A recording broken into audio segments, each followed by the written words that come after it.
That breaking news tonight, a child has drowned in the Sandy River at 4 o'clock. I'm Jennifer Hoff. A shootout tonight with an armed man sends 2 deputies to the hospital. Tonight we have the latest on their conditions and what led up to that gunfire.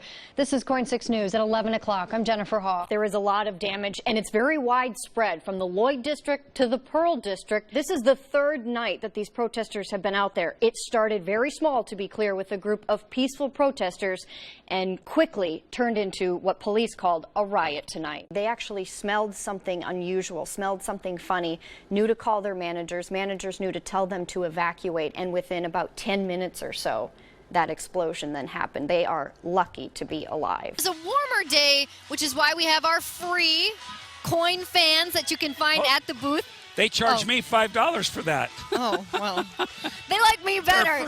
Winds are whipping. There's more snow. Much of the Metro and Willamette Valley under some sort of weather advisory or warning tonight, because I think a lot of folks want to know first thing what's going to happen in the morning. Haley Lorenzen hasn't been seen now in nearly 2 months. She disappeared in Wyoming County out in Pennsylvania.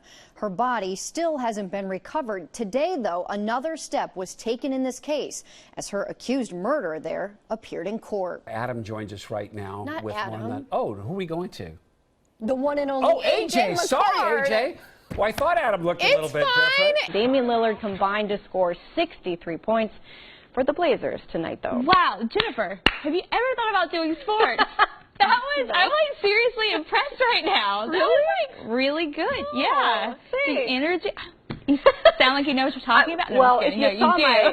my bracket, you would not think I knew what I was talking about. No, but you do. Like you were cluing me in too earlier this evening. Did you fill out a bracket? I didn't really do one this year, so I'm just kind of watching it for fun. Everybody's is busted. I heard. Kristen knows her weather, though, and she's saying it's going to be another beautiful day tomorrow. I don't know how you get through these. I'm the one who sits up here like bawling over here watching these stories.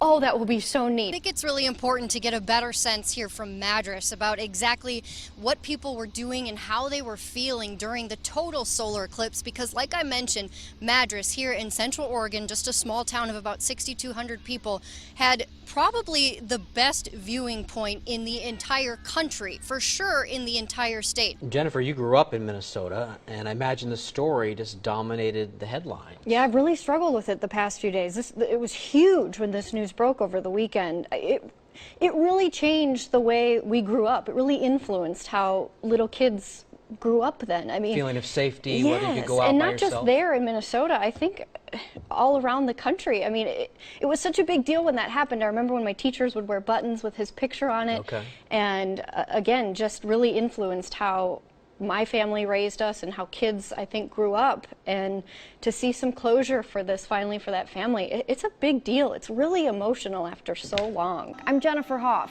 Jeff Gianola is off tonight. And in those explosions, we know 8 people were hurt, including 3 firefighters, 2 police officers, and 3 civilians. Only 1 firefighter is still in the hospital tonight. And investigators are digging through all of that rubble there on the ground, and the fire chief says it will be a very tedious process. They will have to analyze every piece of debris to make sure they don't miss anything while still trying to find the cause of these explosions. And tonight there are so many questions. How did this happen? Who might be to blame? And just what went wrong? Those are details we'll hopefully learn as this investigation plays out. But our Cole Miller is digging deeper into that company that nicked the line tonight, and he's live for us. So Cole, what exactly have you learned tonight? Remember, we told you 8 people were hurt in this blast. The firefighter who you see here, who was most hurt, spoke to us from his hospital bed tonight. That is good to see. Lisa's right. That area is usually so busy with traffic. So hopefully people heeded the warnings and either got home earlier or they're just staying home now to start and maybe having a glass of wine as they try and warm up through the night. Thanks, Lisa. That's more like it, right? What happened to a traditional card or some candy or a simple hug or I love you? Yeah. Put your phones down, people. Unless you're going to play Tom Jones. Exactly. But there was one big mistake. Klamath is misspelled. Lunchtime hotspot that's getting a whole lot of attention. And the girl in charge of it, just 16 years old. But what she is serving up is saving lives, making her my Women Crush Wednesday. At Oregon City High, Pizza time! Pizza may be on the menu. She's seriously one of the kindest people I've ever met. But it's a particular pupil who has everyone talking. I helped decorate the room because I love Shaylee so much. Oh my gosh. Once a week, the students settle in here. That's why this is so cool. Part of what some call the coolest lunch club in town. The power of a high five, a smile, or a good morning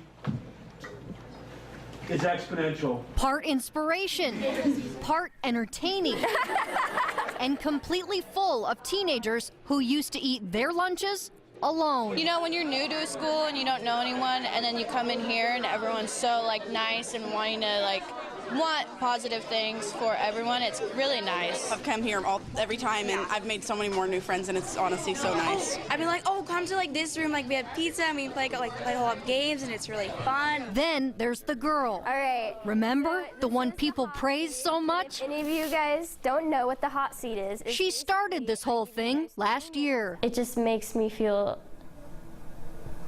so proud of all these kids coming out of their comfort zone and just getting more involved. These are so cute. Shaylee Cooper is the group's student representative, mentor, friend. And I want them to feel welcome at the school and feel yes, I want to come to school instead of dreading school. There are 2,000 students here, and for some, the halls would still feel pretty empty if it weren't for Shaylee. She was like, oh, do you want to stop by? I'm like, oh, cool. Hey, pizza. And I just saw food. I saw a bunch of people.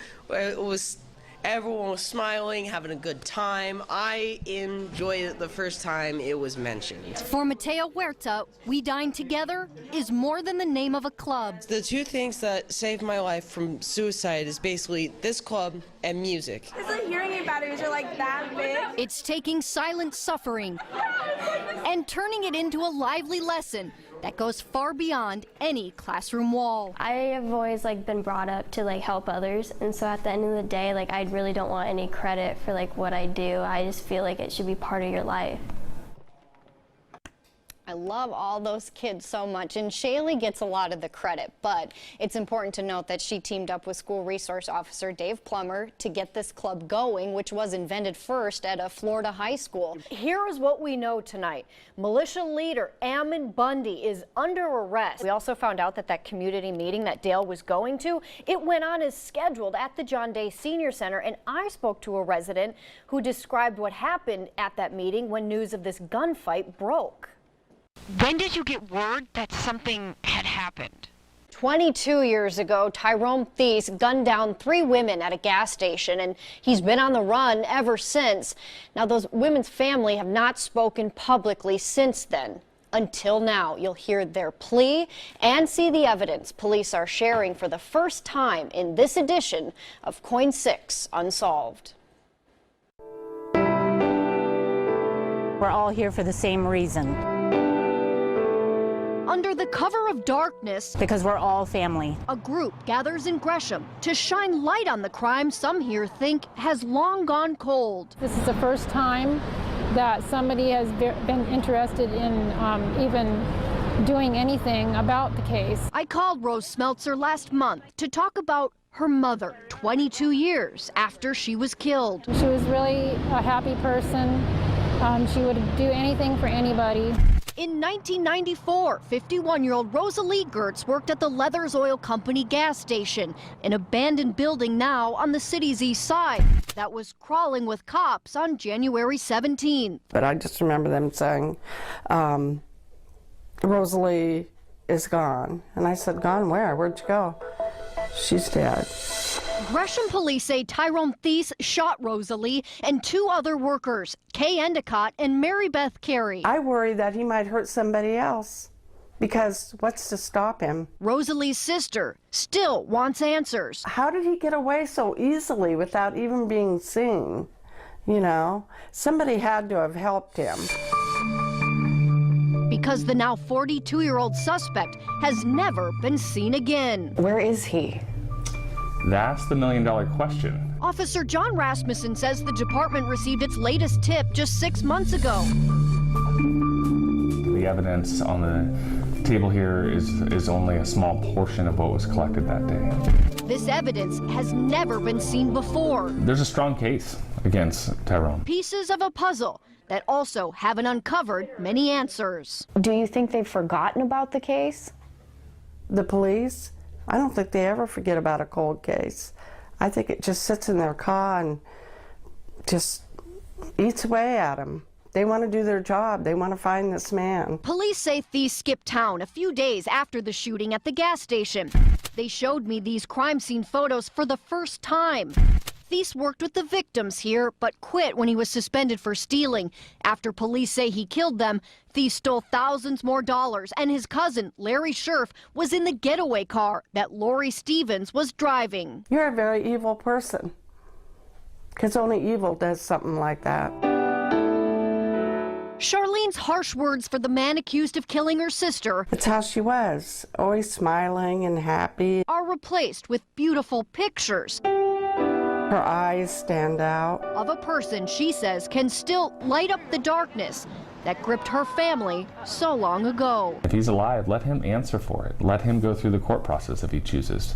You know, it's not a given that he would be found guilty, but it's a given that he needs to come forward.